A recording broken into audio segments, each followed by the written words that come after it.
From cell phones and other gadgets to cars and home automation, smart technology is showing up everywhere. And we are getting the scoop on how you may see your city change from tech expert Katie Linendahl and Intel futurist Steve Brown. Good morning, you two. Hey, good morning.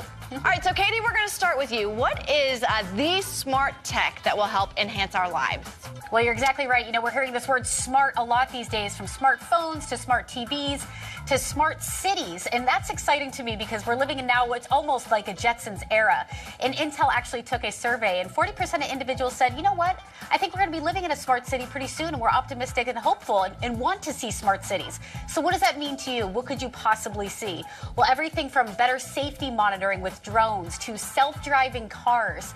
Even this, imagine waking up and going for that morning run and having your route actually mapped out for you that you hit 0 allergens. Great for somebody that's an asthmatic. So some very exciting stuff when it comes to smarter cities. Wow, that is really cool. Now, Steve, specifically, what type of technology are we seeing this year?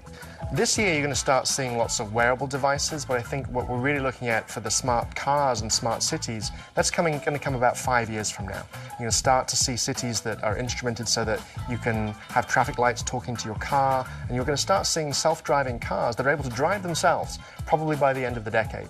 And it's important that these cars not only are smart enough to drive themselves, but they are able to talk to other cars on the street.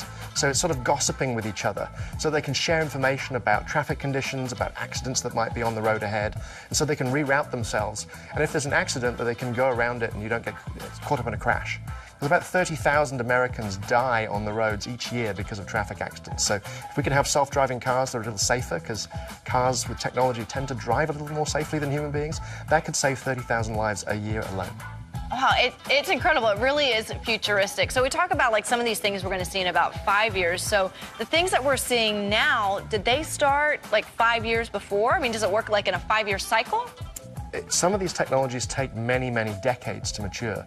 I saw an advert from some electric company in the US back in the 1950s, and they showed this beautiful picture of people playing Scrabble in the back of their car as it drove silently on the road. So we've been imagining this technology for more than 50 years, but it's taken until now to have enough intelligence and enough smarts to be able to do this and pull it off. So by the end of the decade, we could see that happening on roads in America.